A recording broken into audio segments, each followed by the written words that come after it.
again, boys and girls. I know it's been a long time, but we've been busy here at Goldberg's Garage and in Goldberg's life, period. Obviously, as everyone knows, I'm trying to prepare for my retirement match sometime later in the summer, but at the same time, we're trying to get this bad boy back on the road. A long time ago, we separated the body from the frame and started the teardown of all things Cobra. And obviously, I mentioned it before, it's a very special car. It's a unique Motor Cars / Ernie Elliott Cobra that was built for me in '94. They built 10 of them, dropped 10 NASCAR motors in them, and the rest is kind of history. These things are pretty badass. There's a bunch of different iterations of Cobras out on the market. What I've found in rebuilding this vehicle is that it's a hell of a space to be in, because you can create a unique vehicle with anything and everything that you choose to add to it. Like these kit car Cobras, it's either an original car or it's a kit car. When you go into the kit car category, everybody throws their own interpretation on it. Sometimes that's a good thing in the car world.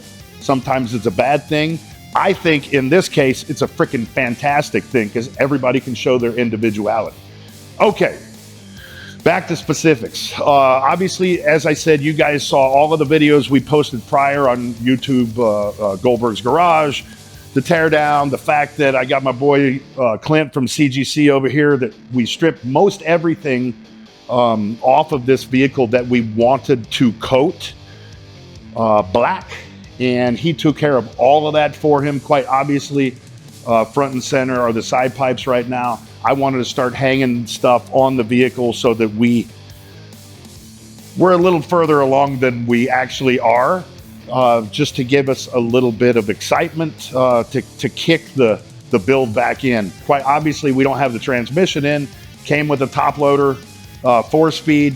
What we have chosen to do right now is to go to a TKX. Tremec has provided the TKX for us. It's freaking awesome. Not only does it hold the power, it gives us an extra gear, and most importantly, it gives us the option to move the shifter to 3 different locations. Now, if you go over here and look at the TKX, here's the new tranny. And as you see, we have 3 different mount points. So traditionally in these old Cobras, the shifter's back here, as you can see. Here's the original top loader, 4-speed we pulled out. And Tremec does make these, by the way. But if you see the shifter, it's manipulated in such a fashion that it's kind of behind me when I'm sitting in the cockpit. So the TKX gives us the opportunity to move it to 3 different positions. Thank God I can move it about 5 inches up. And as I said, we got another gear with it. We do have the transmission sitting over there, and quite obviously we could add it, but McLeod is coming out, and they're providing us with a quadruple clutch for this bad boy. We have a triple disc in here currently. I wanted something a little more violent, and so why not go with a race clutch? So we've got to have them come out, install the clutch, and so then we can throw the QuickTime scatter shield on top of it, then put the TKX in, then measure for the drive shaft, which is probably going to be about 6 inches long, and then we're good to go in that area.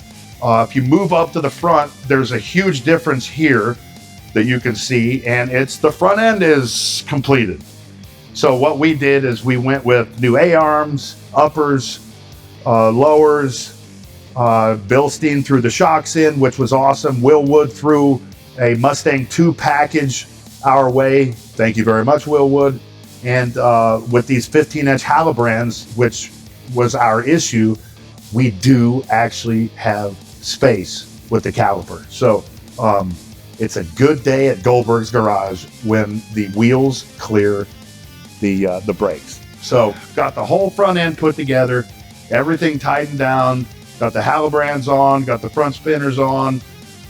That getting those wheels on, a task in and of itself. And to use that hammer to tighten these spinners, that's a trip. So, okay, what else? Hung all the brake lines. As I said, I hung the downpipes. I temporarily hung the side pipes. We got to get those things mounted. And then next up, as you make it back to the body, I've pretty much completed all the wiring, loomed everything, ran everything. All the blinkers are done, headlights are done. The only thing that I have to do is the license plate light, which is going to be one pain in the ass, and that's why I'm leaving it to the end. Also, one of the next steps, molding for the trunk, for the seats, for the hood. Aesthetically, we do have another really cool badass thing, and I'm going to bring my friend Clint in for that. Clint, show them what you just delivered to me. So these gas caps only come in raw metal or polished. So we took it all the way apart. And taped off where the wear marks would be from it opening and closing. And went ahead and made it black to match this car. And also put the GOLDBERG'S Garage logo on it. Turned out freaking killer. So talk about details, talk about differences, talk about different likes, talk about, what I like as opposed to someone else. Someone else may like the raw gas cap. I wanted to blacken everything out, and Clint had the wonderful idea of putting the logo on. I think it came out kick-ass. I'll touch for 2 seconds on the wrap. XPEL came out. Originally, we took this thing to the XPEL headquarters up in San Antonio, got it done, and started lifting a little bit. We do know that this is one of the hardest cars in the world to frickin' wrap.